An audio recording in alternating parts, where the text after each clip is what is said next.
Politicians भी हैं। अच्छा, वो ऐसे पॉलिटिशियन हैं जो किसी हुकूमत के वजीर भी रहे हैं। वजीरों मशीरों के साथ ये एक तो वजीर आला भी इसमें, अच्छा, एक्स सर्विसमैन की बीवियां हैं, जो कि ब्यूरोक्रेट्स की बीवियां हैं, जो कि डॉक्टर्स और इंजीनियर्स की बीवियां हैं। ग्वादर बनने जा रहा है और डिसैलिनेशन प्लांट भी बनने जा रहा है।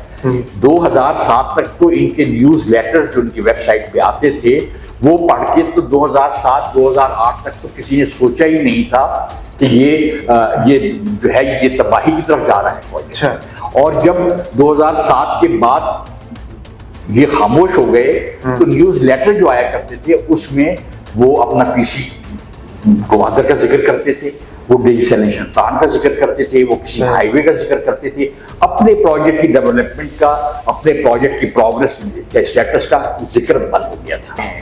इस फ्रॉड के खिलाफ जो कि इतने बड़े हाशिद ग्रुप ने किया है, हम मुताल्लिका अदारों में भी जाने का प्रोग्राम कर रहे हैं। तो जब मैंने ये एनालिसिस किया तो मुझे ये समझ में आया कि ये वाला तबका कैसे इनके इस धोखे में आ गया। ऐसी आ गया कि यही वो तबका था जो इनके होटलों में जाके ठहरता था। जैसे मैं जाके कराची आता था, मैं मैरियट में ठहरता था, बुरबन जाता था, इनके पीसी में ठहरता था। उसने कहा कि वहां तो मिट्टी उड़ रही है, वहां एक कमरा बना हुआ है छोटा सा जिसके ऊपर एक धुंधला सा पढ़ा जाता है golden palm Gwadar site office, और उसके दरवाजे पे एक ताला लगा हुआ है जो इतना जंग आलूद है कि लगता है कि ये पिछले 15 सालों में किसी ने इस ताले को खोला भी नहीं। मैं दुआ करूंगा कि हाशवानी साहब लोगों की दुआएं लेके इस दुनिया से, हर इंसान ने इस दुनिया से जाना है, उसमें उम्र का कोई ताल्लुक नहीं, ऐसे उसमें ओहदे का और रुतबे का और माली उसका कोई ताल्लुक नहीं। हर इंसान ने जाना है और उसी 1.5 गज की कब्र में जाना है। बिल्कुल ऐसे ही। अब उस कब्र के ऊपर आप लाख रुपए का मार्बल लगा देंगे, 10 लाख रुपए का मार्बल लगा दें, कब्र के अंदर तो वही मिट्टी है।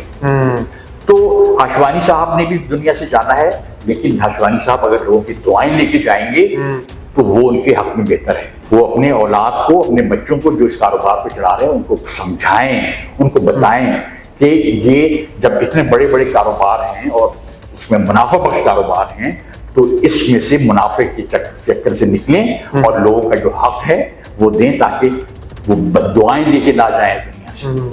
वो 85 साल के बूढ़े जो है ना, वो इनको बददुआएं देते हुए दुनिया से जाएंगे और ये बददुआएं लेके दुनिया से जाएंगे। तो बचें इस चीज से। मिसालें मौजूद हैं हमारे मुल्क में, लाहौर की मिसालें मौजूद हैं, इस्लामाबाद की मिसालें मौजूद हैं कि लोग जो थे वो कब्रिस्तान तक पहुंचे। उसमें एक बड़ी इंपॉर्टेंट चीज ये एनओसी में कि आप इस प्रोजेक्ट की डेवलपमेंट को 3 साल में मुकम्मल करेंगे। ठीक है, ये भी कंडीशन, यानी कि उस कंडीशन को भी इन्होंने तोड़ा। इन्होंने 3 सालों में पता नहीं कुछ किया या नहीं किया, लेकिन जो मैंने 2016 में एक अफसर के थ्रू चेक करवाया तो वहां कुछ भी नहीं था सिवाय उस एक कमरे में। ठीक, अब उस कमरे पे अगर वो कहेंगे कि हमने 50 करोड़ रुपया खर्च कर दिया था तो और उसमें जो ताला लगा हुआ है वो 2 करोड़ का था, तो वो फिर मुताल्लिका अदारे जो है ना वो हिसाब लगा सकती हैं। तो वो सुप्रीम कोर्ट में नहीं आए, उन्होंने वहीं अपना सेटल कर दिया। ये सुप्रीम कोर्ट में आके छुप गए और 2021 से 2026 तक ये केस जो था ये सर्द खाने में फ्रोजन पड़ा, कोई हियरिंग नहीं हुई। ये एक स्ट्रेटेजी थी है इनकी कि इस मामले को लंबा करो, लोग बूढ़े होते चले जाएं, मर जाएं, बायोमेट्रिक से भी दस्तबरदार हो जाएं, उनकी बायोमेट्रिक सपोर्ट का कोई फर्द भी पाकिस्तान में अवेलेबल ना हो, और फिर उसके बाद हमने जो इनके पैसे से ऐश कर लिया है और उस ऐश व इशरत से जो कारोबार कर लिए हैं और मुनाफे कमा रहे हैं, पैसा कमा रहे हैं, नए नए बिजनेस लॉन्च कर रहे हैं, हमारा कारोबार चलता रहे। लोग मरते हैं तो मरे, बददुआएं देते हैं तो बददुआएं देते रहे। 20 साल से ज्यादा पब्लिक मनी को होल्ड करना without assigning any reason is a crime. तो अब ये गर्दन पकड़ने का और गिरबान पकड़ने को छोड़ के अगर ये तरीका एक है कि हम आला अदालतों के थ्रू या और महकमों के थ्रू इस मामले को कर सकते हैं तो जरूर करेंगे। अस्सलाम वालेकुम नाज़रीन, मैं हूं आपका मेज़बान के आज़ाद, आप देख रहे हैं हमारा सोशल मीडिया।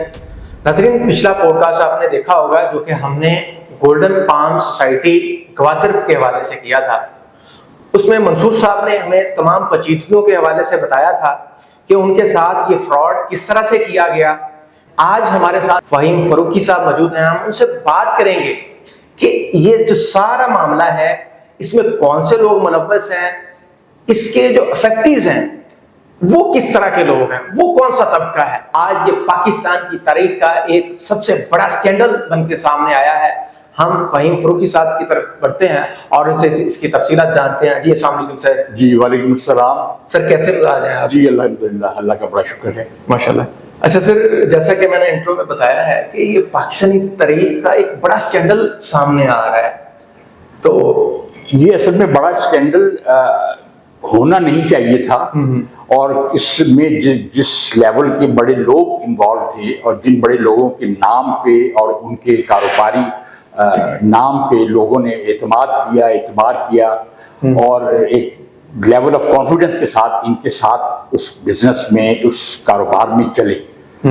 यानी लोग जितने भी थे वो उनकी कारोबार में हिस्सेदार बनने जा रहे थे, ये सोच के कि ये बहुत ही सेफ एंड सिक्योर कारोबार होगा, क्योंकि इसमें एक पाकिस्तान के बहुत ही मोतबर सदरुद्दीन हाशवानी साहब का नाम है, इसमें हाशु ग्रुप का नाम है। हाशु ग्रुप वो नाम है जो पाकिस्तान के हर शहर में और हर तबके में जाना पहचाना जाता है।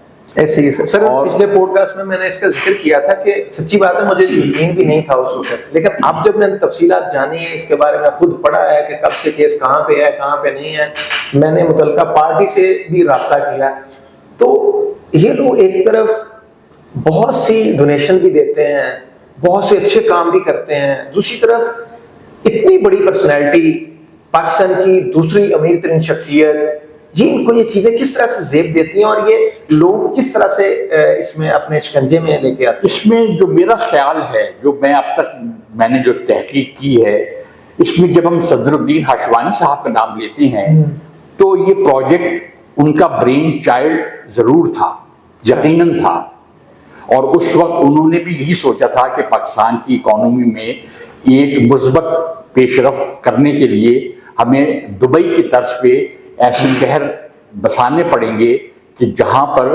जिस तरह दुबई में लोग एतमाद के साथ कारोबार करने आते हैं, ज़मीनें खरीदते हैं, प्रॉपर्टी खरीदते हैं, जॉब्स करते हैं, तो यहाँ भी इस प्रोजेक्ट का जो गवादर में होगा तो उन्हीं हालात में लोगों को एक कारोबारी है उसमें भी और ज़ाती हैसियत में भी फ़वायद होंगे। लोग इस में अगर इन्वॉल्व होंगे और ये डेवलप होगा तो बकौल उनके लोग फिर दुबई नहीं जाएंगे, लोग फिर गवादर आया करेंगे।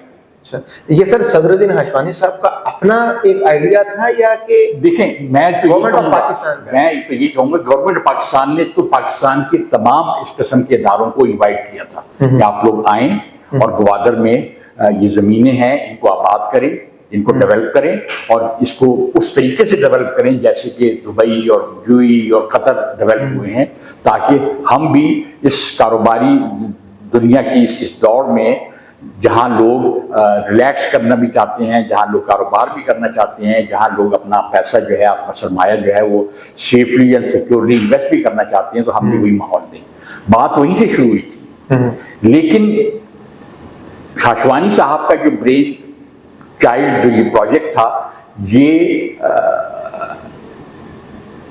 उनके हाथ से निकल गया और उनके जो ऑफ स्प्रिंग्स थे, जो उनके साथ जो मुताल्लिका उनके फैमिली के और बिजनेस के लोग थे, उन लोगों का जहन जो था वो उनकी उस सोच से हट के इस तरफ चल पड़ा कि इससे ज़्यादा से ज़्यादा कैसे पैसा कमाया जा सकता है, जैसे कि पाकिस्तान में और इस किस्म की हाउसिंग स्कीमें हैं, हाउसिंग सोसाइटीज़ हैं, वो पैसा बना रही हैं। और हाउसिंग सोसाइटी तो जो यहाँ तक भी कर रही है कि अगर 1000 कनाल ज़मीन है तो 10,000 कनाल की फाइलें बेच रही हैं, तो उन्हें भी शायद यही हुआ कि हम भी ऐसा कुछ कर लेंगे। तो सदरुद्दीन हाशवानी साहब ने शायद ये कभी नहीं सोचा था कि ये इस प्रोजेक्ट को इस तरफ ले जाया जाएगा, क्योंकि एक वक्त के बाद वो उम्र तो उनकी 80 साल प्लस माइनस थी, वक्त के साथ उनकी उम्र भी बढ़ गई, उनकी सेहत भी जो थी वो जवाब दे गई, और वो कारोबारी मामलात से जितना कि मुझे नज़र आ रहा है, मैं पीसी और मैरियट और इन होटलों में जाता हूँ, वहाँ लोगों से मिलता हूँ, मैनेजमेंट से मिलता हूँ, मुझे अपडेट मिलती रहती है कि क्या हालात हैं। पूछता हूँ मैं हाशवानी साहब कहाँ हैं, खैर जैसे मेरी हाशवानी साहब से भी मुलाकातें कराची में भी एक दफ़ा मैरियट में मैं ठहरा हुआ था, वहाँ हुई थी, एक दफ़ा मैं भूरबन में ठहरा हुआ था, वहाँ भी उनसे मुलाकात हुई थी।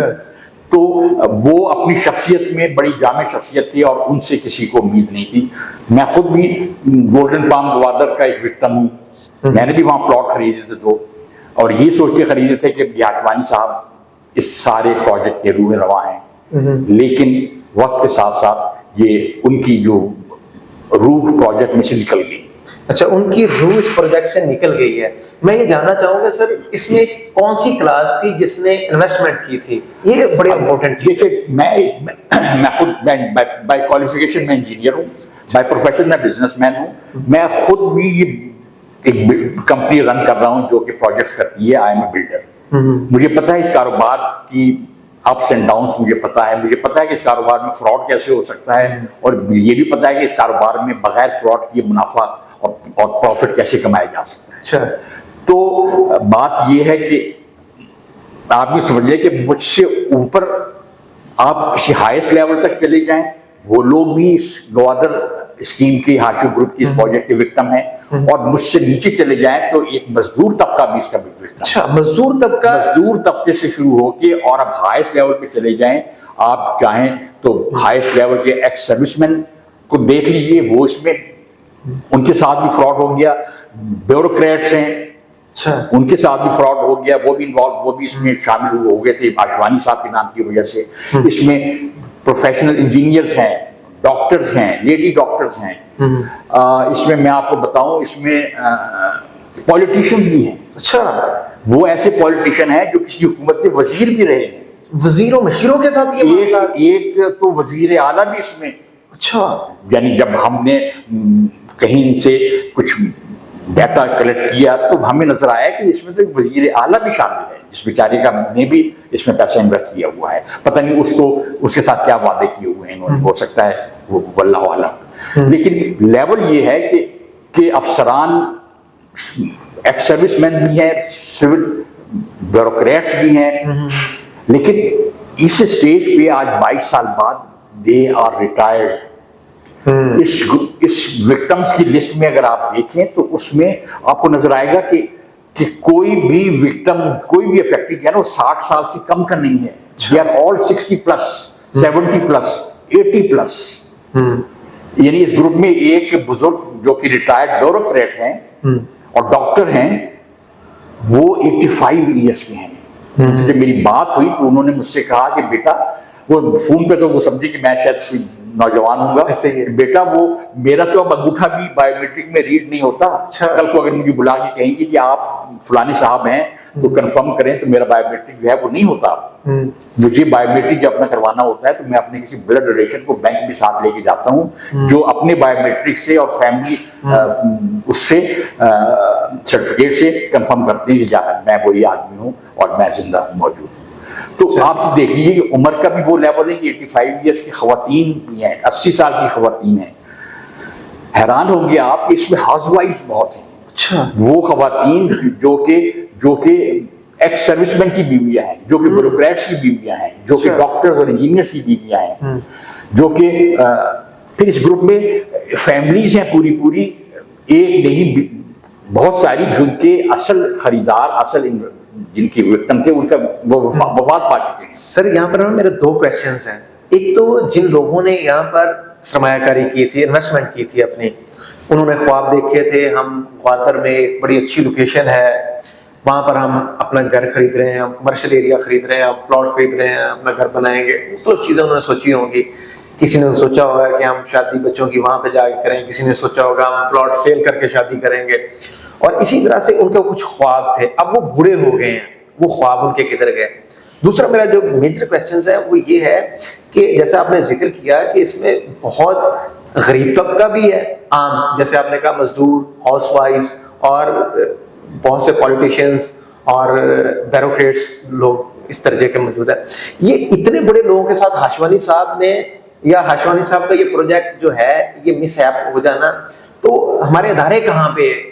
देखिए, लोगों का जो एतबार का लेवल था वो ये था कि उन्होंने पहले 5 साल यानी 2004 से ये स्कीम शुरू हुई, उन्होंने जितने खूबसूरत नक्शे बना के और जितने खूबसूरत पम्फलेट्स बना के और जितना खूबसूरती से उसको इतने बड़े बड़े होटलों में देखें जी, जब मैं कहता हूँ कि बड़े बड़े लोग शामिल हैं इसमें, तो बड़े लोग कैसे शामिल हुए? वो जब जाते थे मैरियट में या पर कॉन्टिनेंटल होटल्स में, कराची में, लाहौर में, इस्लामाबाद में, पीसी गुलबन में, तो वहां उन्हें वो एक डिस्प्ले में नजर आया करता था इतना बड़ा प्रोजेक्ट। और जब उन्हें बताया जाता था कि ये प्रोजेक्ट जो है ना वो इसी होटल के मालिक का है, तो यानी आप सोचेंगे भी इतने बड़े लोग कैसे इसमें ड्रैग हो गए। वो ऐसे हो गए कि वो, यानी मैंने अपने बच्चों की शादियां, सबकी शादियां मैंने, और वली में मैंने मैरियट भी की इस्लामाबाद में। अच्छा। मैरियट वाले अगर रिकॉर्ड चेक करें मेरे नाम से, उन्हें नजर आएगा कि मैंने कितनी शादियां वहां पे की और कितने फंक्शंस वहां पे किए। एतमाद था। तो जब मुझे वहां पे जाके पता लगा कि जी अब मैरियट वालों ने और पीसी वालों ने इतना बड़ा प्रोजेक्ट लॉन्च किया जिसकी इतनी खूबसूरत ड्राइंग्स हैं, इतनी कलरफुल लोकेशन उसकी है, इतनी समंदर के किनारे, और पीसी ग्वादर बनने जा रहा है और डिसैलिनेशन प्लांट भी बनने जा रहा है। 2007 तक तो इनके न्यूज लेटर्स जो इनकी वेबसाइट पे आते थे वो पढ़ के तो 2007-2008 तक तो किसी ने सोचा ही नहीं था कि ये जो है ये तबाही की तरफ जा रहा है प्रोजेक्ट। और जब 2007 के बाद ये खामोश हो गए तो न्यूज लेटर जो आया करते थे उसमें वो अपना पीसी ग्वादर का जिक्र करते थे, वो डिसैलिनेशन प्लांट का जिक्र करते थे, वो किसी हाईवे का जिक्र करते थे, अपने प्रोजेक्ट की डेवलपमेंट का, अपने प्रोजेक्ट की प्रोग्रेस के स्टेटस का जिक्र बंद हो गया था। अब आम आदमी जिसका भी ताल्लुक नहीं है वो, उसने कभी ये फिगर आउट नहीं किया कि ये क्या बात है कि 2007 तक तो इस प्रोजेक्ट की तफसीलात न्यूज लेटर्स में आ रही थी, अशवानी साहब के खत आ रहे थे और पैसे डिमांड हो रहे थे कि आपकी इंस्टॉलमेंट जो है वो ड्यू है, फौरन करें, first reminder, second reminder, third reminder, वरना प्लॉट कैंसिल हो जाएगा। और ये आप हैरान होंगे जब मैंने जिक्र किया कि मजदूर तबका, तो एक साहब जिनके साथ हम रास्ते में आ गए और उनका हमने डाटा जो था वो उनसे लिया, वो कहने लगे कि हम 2 जुड़वा भाई थे और एक हमारा चचाजाद था। 2 जो चचाजाद और मेरा जुड़वा भाई वो सखर में मजदूरी करते थे। अच्छा। और ये खुद रहीम यार खान में थे।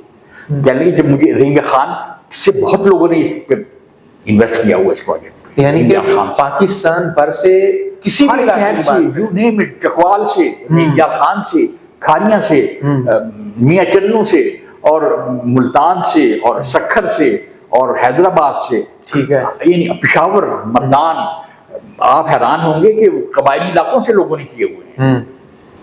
तो वो बेचारा मजदूर जो 2 भाई मजदूरी करते थे उनसे उसने कहा कि जी 10.5 लाख का प्लॉट है और बड़ा नाम है और बहुत बड़ा ग्रुप है।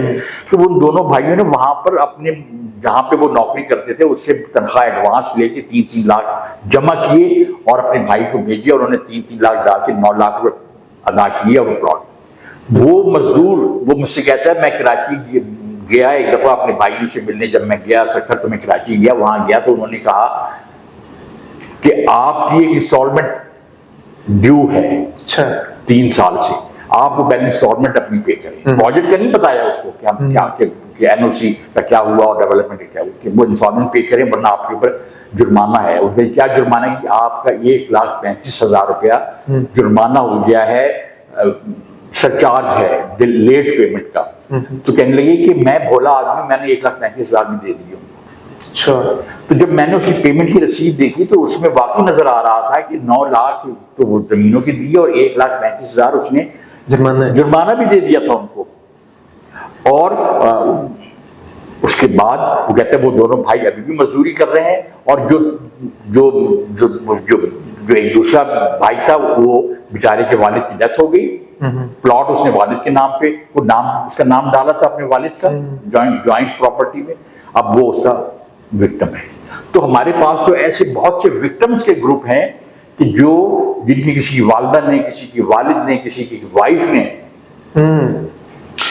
यानी वाइफ के प्लॉट्स तो इतने ज्यादा हैं ब्यूरोक्रेट्स के और एक्स सर्विसमैन के और बाकी तबके के लोगों के, कि जो उन्होंने ये सोच के लाइक ए गुड वाइफ कि जी ये इन्वेस्ट कर लें बाद में, तो किसी ने अपने रिटायरमेंट की एडवांस लेके पेमेंट्स की, किसी ने अपनी और आमदन में से पेमेंट करके प्लॉट खरीदे, और अब वो जो हस्बैंड एंड वाइफ हैं वो इसीलिए, और उन्होंने भी ये 10-20 साल इसीलिए उसमें गुजार दिए, कभी उफ नहीं की कि ये क्या होने जा रहा। अब जब ये मामला उठाया गया है और उनको बताया गया, तो अब उन्हें ख्याल आ रहा है अब किसी की फाइल गुम हुई हुई है, कोई मुल्क से बाहर चला गया है, एक इतनी बड़े हायर रैंकिंग एक्स सर्विसमैन जो है उनकी वाइफ ने बताया कि जी वो तो हमें तो फाइल ही मुश्किल से मिली है, क्योंकि हम तो बच्चों के पास बाहर चले जाते हैं, कभी आ जाते हैं चले जाते हैं, अब तो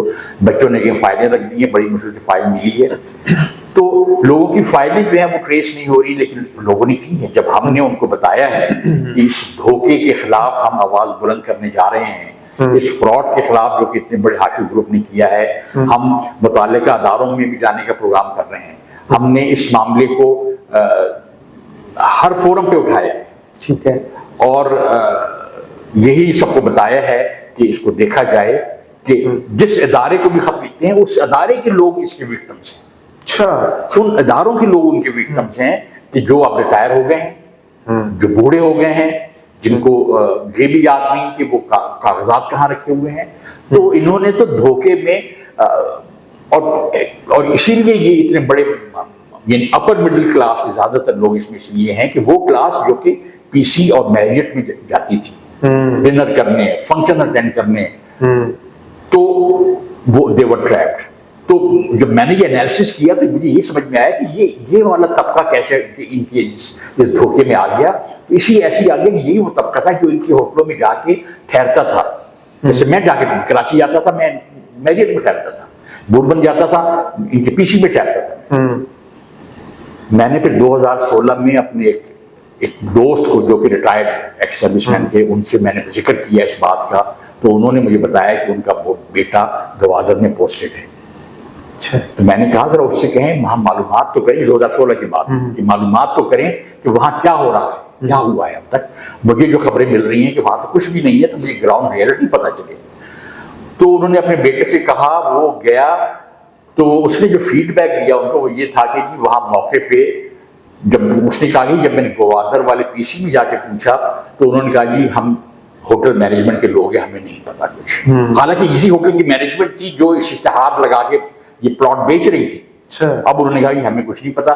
खैर वो जाहिर है वो बहुत बड़ा अफसर था वो भी ऐसे, तो वो मौके पे पहुंच गया। उसने कहा जी वहां तो मिट्टी उड़ रही है, मिट्टी उड़ रही है। वहां एक कमरा बना हुआ है छोटा सा, जिसके ऊपर एक धुंधला सा पढ़ा जाता है golden palm Gwadar site office, और उसके दरवाजे पे एक ताला लगा हुआ है जो इतना जंग आलूद है कि लगता है कि ये पिछले 15 सालों में किसी ने इस ताले को खोला भी नहीं। अब ये बेचारे जो फैक्ट्रीज हैं इसके, इनके ज़हन में पिक्चर क्या है? अब ये क्या सोचते हैं?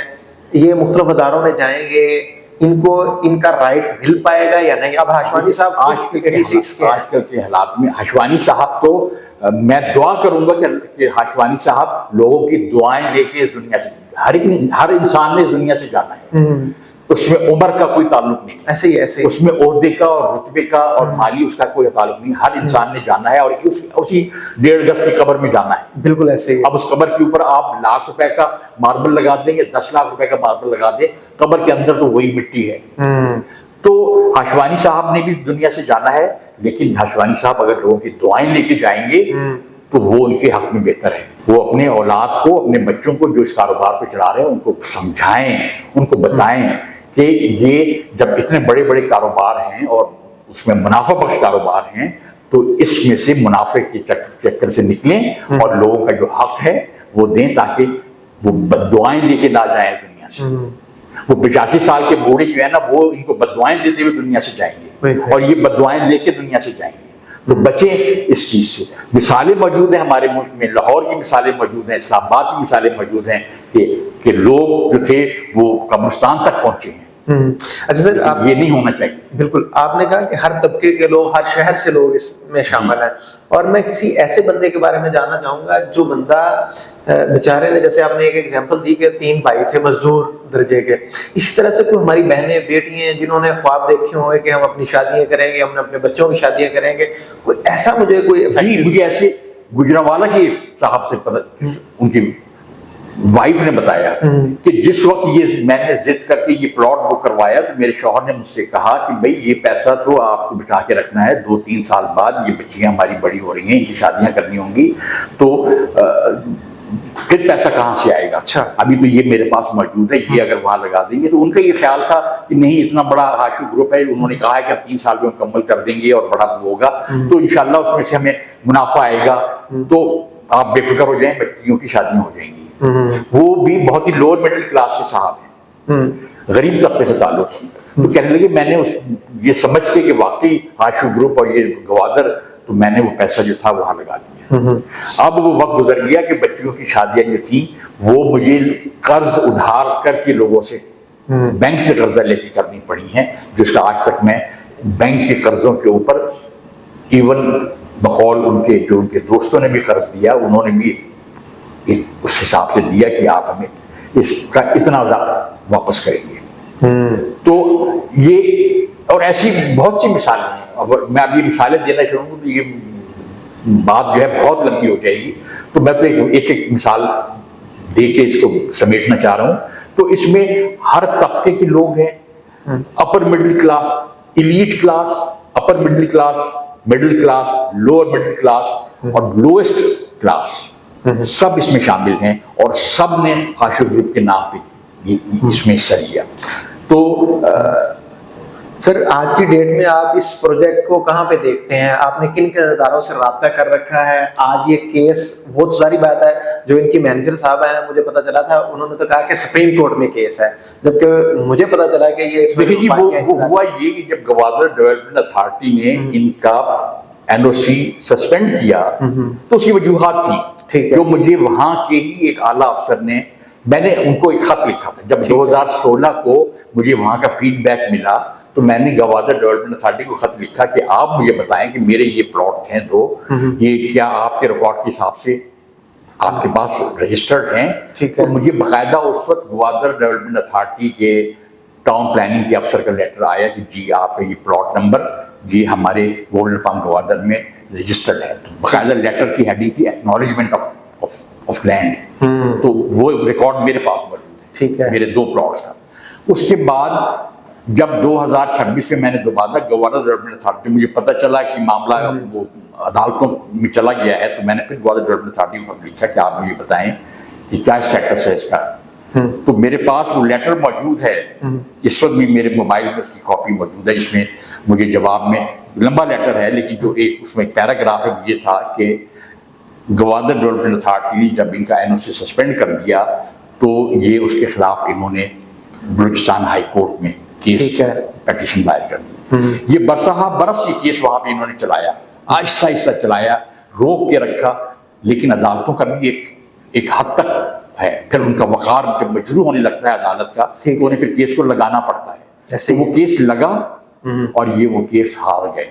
बलूचिस्तान हाई कोर्ट ने इनके खिलाफ फैसला दिया और फैसले में लिखा, जो मेरे पास लेटर उसमें लिखा हुआ है कि बलूचिस्तान हाई कोर्ट के उस फैसले में 2021 में ये लिखा हुआ है कि इनका जो सस्पेंड हुआ है वो सस्पेंशन जो है वो जारी रहेगी, बहाल रहेगी सस्पेंशन।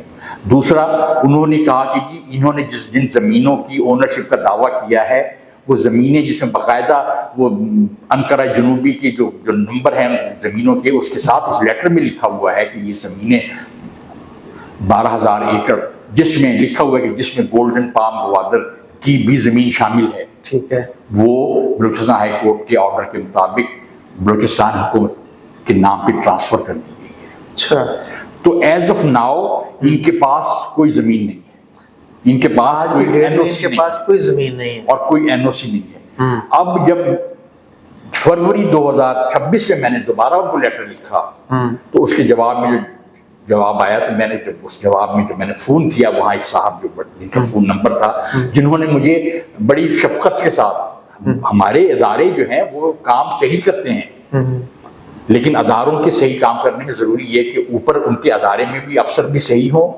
और अदारा भी सही हो।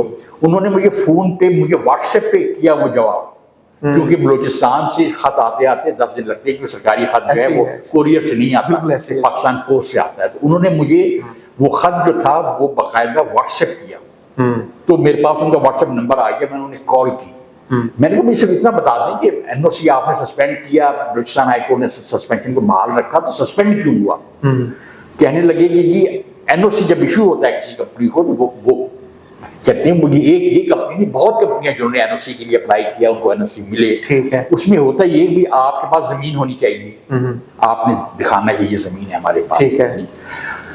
उसके बाद आपने उसका प्रॉपर एक प्लान सबमिट करना होता है कि इस जमीन पे हमारा ये प्लान है, इतने रेजिडेंशियल प्लॉट्स हैं, इतने कमर्शियल प्लॉट्स हैं, इतने ग्रीन एरियाज हैं, इतनी मस्जिदें हैं, इतने प्ले ग्राउंड हैं, वो सारा आपने उसमें दिखाना होता है। ठीक है। वो नक्शे आपने देने होते हैं। ठीक है। फिर आपने उस प्रोजेक्ट की एनओसी इशू होने के बाद जब उस प्रोजेक्ट की फाइनेंशियल पार्ट ऑफ इट में जब उसका अकाउंट खोलना होता है तो गवादर डेवलपमेंट की रिक्वायरमेंट थी कि उस प्रोजेक्ट के लिए जो आप अकाउंट खोलेंगे उसको आप इसमें ये इख्तियार देंगे गवादर डेवलपमेंट अथॉरिटी को कि वो उसको मॉनिटर कर सके। ठीक है। कि कितना पैसा आया, ठीक है, और कितना इसमें से खर्च हुआ, क्रेडिट्स एंड डेबिट्स कि कहाँ खर्च हुआ। बिल्कुल ठीक है। और उनकी जरूरत थी कि वो अकाउंट जो है गवादर के बैंक में, किसी भी गवादर के बैंक में खोलना चाहिए। ठीक है।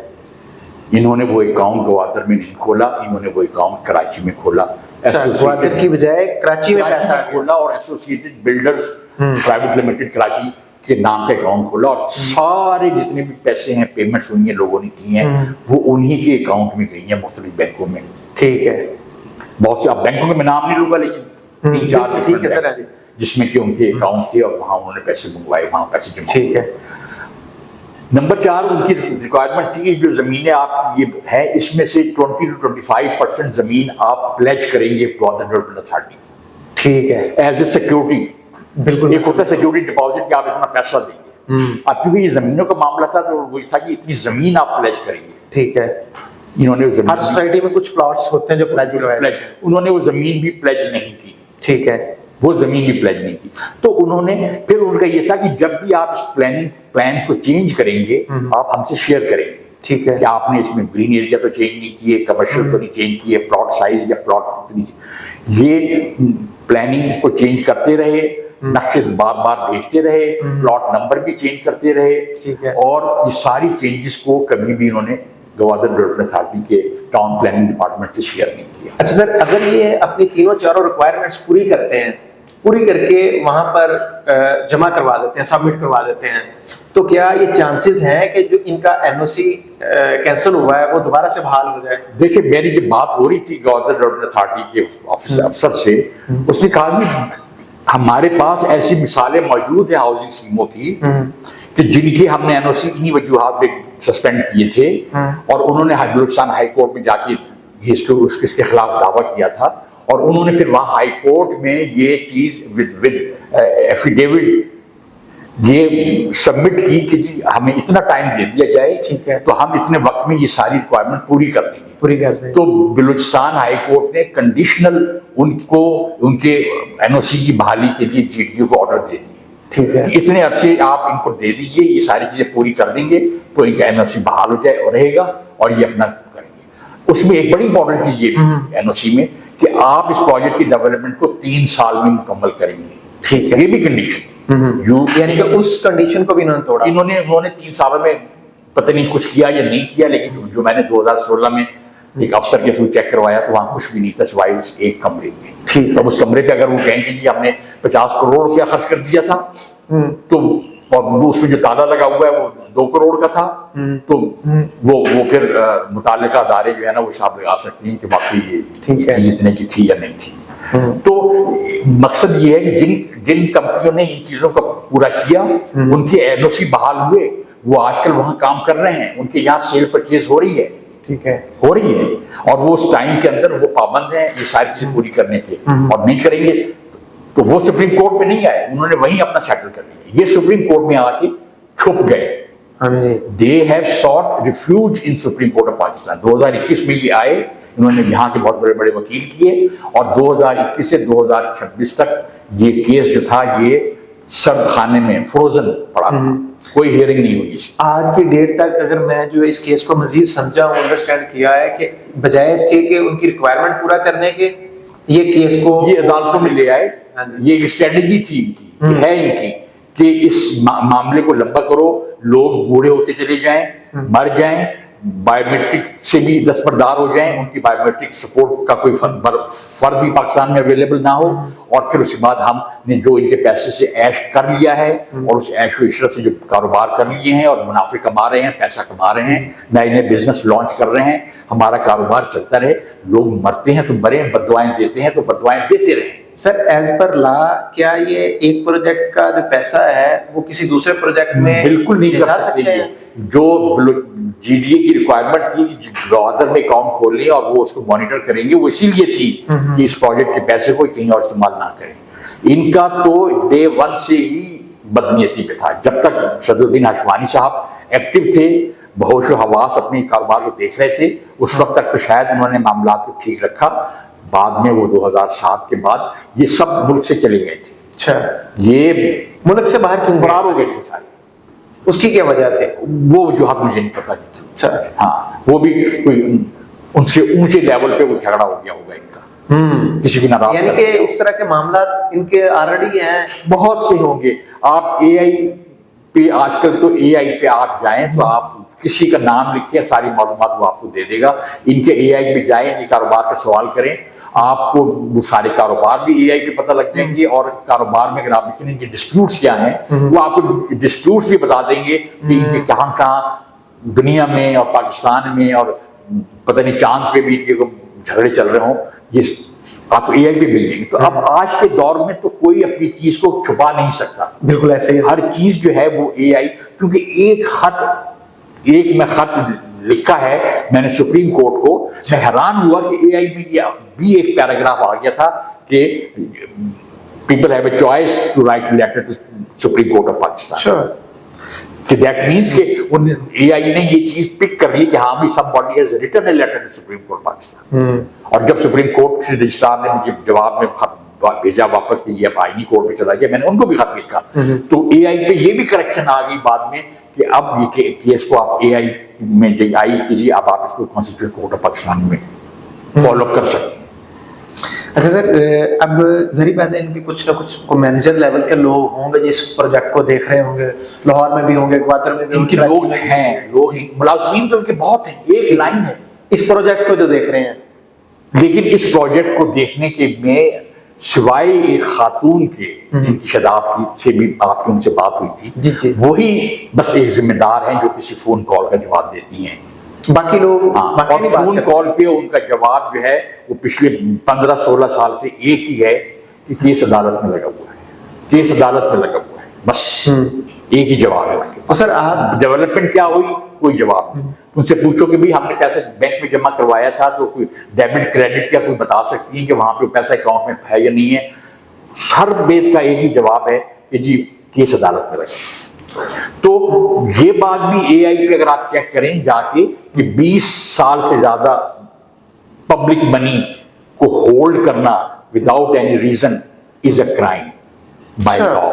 सर दोबारा ये दोहराइए, क्या बात की आपने? 20 साल से ज्यादा पब्लिक मनी को होल्ड करना without assigning any reason is a crime.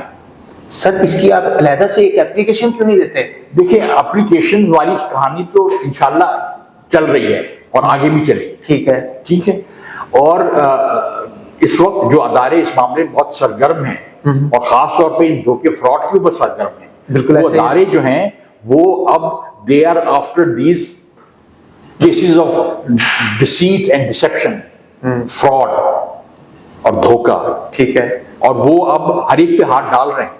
वो हर एक को बुलाएंगे और पूछेंगे पैसा कहाँ है, जमीन कहाँ है, वो लोग कहाँ हैं जिनसे आपने पैसा लिया। सर ये पीएम पोर्टल भी एक बना हुआ है, वो भी मुझे तो पता चला था कि वहाँ पे दिनों में पोर्टल्स है, प्रेसिडेंट का भी पोर्टल है, पीएम का भी पोर्टल है, वो शरीयत कोर्ट के वो जी जी बिल्कुल ऐसे वो है, और चीफ मिनिस्टर्स के भी पोर्टल बिल्कुल ऐसे ही है। पोर्टल जो है वो इतने ओवरलोडेड है। अच्छा, ओवरलोडेड है कि उसमें तो दुनिया जहान की कंप्लेंट्स आ रही है ना जी।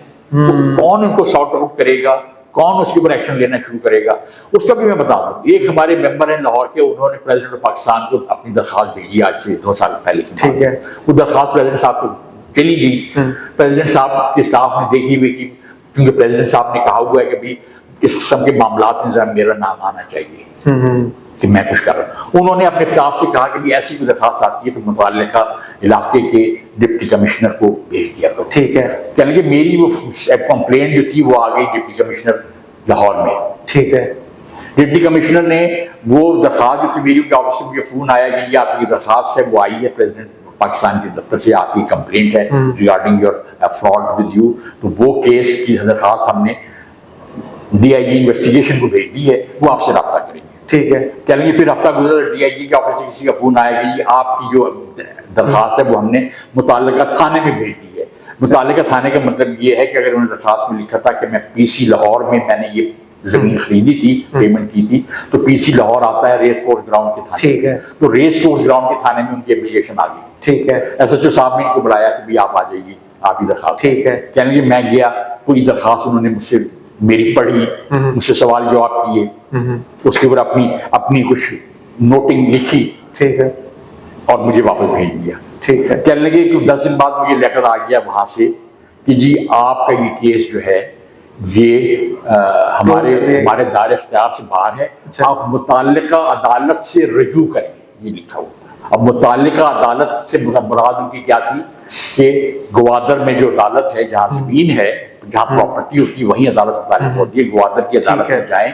अब वो 72 साल के बुजुर्ग जो हैं वो कहाँ से उठ के जाएंगे ग्वादर, और जाके वहां कौन से अदालत में करेंगे, वहां का वकील करेंगे, और वकीलों के हफ्ते चढ़ जाएंगे फिर वो। ठीक है। तो ये आपने सवाल किया, उसका जवाब है। आखिर में मुझे सिर्फ ये इतना बता दीजिएगा कि आप कितने पुरुमीद हैं कि आप इस केस को परसू करके अपने एक तो मुझे मैं आपको बता दूं कि इस ग्रुप में अगर वो 130 लोगों की फिगर आपको मंसूर जावेद साहब ने बताई है, वो तो कंफर्म हैं। ठीक है। कि जो बाकायदे हयात हैं, होश हवास में हैं, पाकिस्तान में रह रहे हैं और इस मामले के ऊपर चाहते हैं कि फौरी तौर पर दादरसी हो। ठीक है। उसमें ओवरसीज के बहुत हैं, 22-23 लोग जो कि बाहर से हमारे रास्ते में हैं कि जो कहते हैं कि ठीक है याद। लेकिन उसके अलावा हमारा रास्ता तकरीबन को 150 से 250 लोगों के साथ और है। ठीक है। शायद 200 से है जो कि कुछ उनमें वो हैं जिनको फाइलें नहीं मिल रही, कुछ उनमें वो हैं कि जो मुल्क से बाहर हैं और उनका कोई रास्ता नहीं यहाँ पे। मतलब डिफरेंट सर्कमस्टांसेस हैं जिनकी वजह से हम वो किसी को अपने साथ मिला के मामले को आगे बढ़ा नहीं चाहते कि हमारे पास उनकी एक तो उनका कंसेंट नहीं है। कंसेंट के साथ हमें जरूरी होता है कि भी वो उसके पास कोई एविडेंस हो कि हाँ ये मैंने जमीन खरीदी थी। ठीक है। ठीक है। तो हम उसको अपने साथ लेके चले। हम उन्हीं को साथ लेके चल रहे हैं अपने कि जिनका कि ये कंसेंट है कि हाँ जी हमारा ये कागजात हैं, ये जमीन हमारा लेटर इशू हुआ था, ये हमने पेमेंट की थी, ये उसकी रसीदें हैं। ठीक है। ये हमारा शनाख्ती कार्ड है, ये हमारा एड्रेस है, ये हमारा फोन नंबर है, और ये हमारा नाम और वल्दियत है, और ये पैसे हैं जितने हमने अदा किए, तो ये हमारा प्लॉट नंबर है। ठीक है। सारा डाटा जो है वो जो पूरा है तो फिर ताकि किसी भी स्टेज पे ये ना हो कि किसी की गलत मालूमात को हम आगे बढ़ा दें और वो फिर हमसे सवाल जवाब हो गई आपने एक फेक डाटा बना लिया है। तो फेक नहीं होगा, ठीक कंफर्म होगा, विद एफिडेविट होगा और विद कंसेंट होगा। ठीक, क्योंकि ये हाशिया ग्रुप को समझना चाहिए वो जितना बड़ा ग्रुप है इस वक्त उनके पीछे उतने ही बड़े लोग लग गए। अच्छा। वो गलियों में और सड़कों पे और बाजारों में प्ले कार्ड लेके फिरने वाला ग्रुप नहीं है ये, वो नहीं है। उनके विक्टिम्स जो हैं, उनकी जो अफेक्टीज हैं, वो लोग हैं जो मैंने पहले कहा कि जो पीसी में और मैरियट में और जाके ठहरते थे और खाने खाते थे, डिनर करते थे और फैमिली फंक्शन करते थे, वो उस क्लास के 75% लोग हैं। तो अब बहुत बड़े ग्रुप के पीछे बहुत बड़े लोग लगे हुए हैं और जो बहुत बड़े लोग लगे हुए हैं उनकी औलादें भी बहुत बड़े बड़े ओहदों पे हैं। जी मैं बताऊं बिल्कुल ऐसे अब इतनी आसानी से दे वोंट एस्केप, बच के नहीं निकल सकेंगे। लिहाजा बेहतर तो ये होगा कि वो सामने आके और जो उन्होंने कॉन्ट्रैक्ट किया था, कॉन्ट्रैक्ट में क्लॉज लिखी थी कि अगर 2 साल तक हम आपको प्लॉट तैयार करके डेवलप करके हैंडओवर नहीं करेंगे तो आपको हम जितना अरसा गुजरा होगा उसमें बैंक रेट के हिसाब से पैसे वापस दे देंगे। ठीक है, ये उसमें क्लास में लिखा हुआ क्लास में लिखा हुआ है, क्लास 8 नंबर क्लॉज है। तो बात ये है कि अभी भी वक्त है, हाशिम ग्रुप वाले जो हैं उसको कोई सोचें समझें, ओश के नाखून लें, क्योंकि अब उनके पीछे भी वही इलीट क्लास लगी हुई, आप समझ लें, उनको समझना चाहिए। बिल्कुल सर, सारी बात है। जिसने 2005 में 10-12 लाख रुपया सबमिट करवाया है, देखिए जी, इसमें 10-12 से शुरू होके करोड़, 1.5 करोड़, पौने 2 करोड़। एक हमारे ग्रुप में है जो कि केपीके से हैं, उनका कारोबार ही ये वोट है, वो रेजिडेंशियल बिल्डिंग बनाते हैं, होटल बनाते हैं मुख्तलिफ शहरों में, पाकिस्तान के, पेशावर में, इस्लामाबाद में, लाहौर में, और वो उसका बिजनेस करते हैं। वो कहते हैं, मैं हाशवानी साहब से मेरी दोस्ती थी, मैं कराची गया, हाशवानी साहब से मिला, हाशवानी ने मुझसे कहा कि हम ग्वादर में पीसी होटल बनाने जा रहे हैं, आपको मैं 4 कनाल का प्लॉट देता हूँ, आप भी यहाँ पे होटल बनाओ, 8 मंजिला होटल की आपको इजाजत मिलेगी। मैंने इतनी रकम दी कि जो आपके होशाबाद से भी ज्यादा होगी, उतनी रकम के ऊपर मैंने प्लॉट लिया, जिसकी मैंने उनको पहली इंस्टॉलमेंट भेज दी, करोड़ों में थी वो। ठीक है, कहते जब मैं अगले साल गया हूँ, ये कहते 2007 की बात है, अगले साल मैं गया हूँ कराची आशवानी से मिलने कि भाई क्या हुआ उसका। ठीक है, तो उन्हें बताया गया कि वो तो बीमार हो गए हैं, वो तो मुझसे बाहर चले गए हैं। अच्छा। अब वहां पर स्टाफ बैठा हुआ था, कहने लगे खातून थी, अब मैं खातून से क्या झगड़ा करता, क्या बहस करता, खामोशी से वापस आ गया। ठीक है, तो वो दिन और आज का दिन है। कहते अब मैं कारोबारी आदमी हूँ, मुझमें इतनी फुर्सत नहीं थी कि मैं रोज कराची के चक्कर लगाऊं या दुबई चला जाऊं हाशवानी साहब के पीछे, कि क्या करूं, मैं किसकी गर्दन पकड़ूं, किसका गिरबान पकड़ूं, तो अब मैं तो अपना कारोबार चला रहा हूं। तो अब ये गर्दन पकड़ने का और गिरबान पकड़ने को छोड़ के अगर ये तरीका एक है कि हम आला अदालतों के थ्रू या और महकमों के थ्रू इस मामले को कर सकते हैं, तो जरूर करेंगे। सर, इस वक्त फील्ड मार्शल साहब की तवज्जो बड़ी है कि ओवरसीज पाकिस्तानी या पाकिस्तान के जो इन्वेस्टर्स हैं वो पाकिस्तान में इन्वेस्टमेंट करें ताकि ये पाकिस्तान ग्रो करे। देखिए, तो आपने उन्हें नहीं लेटर लिखा?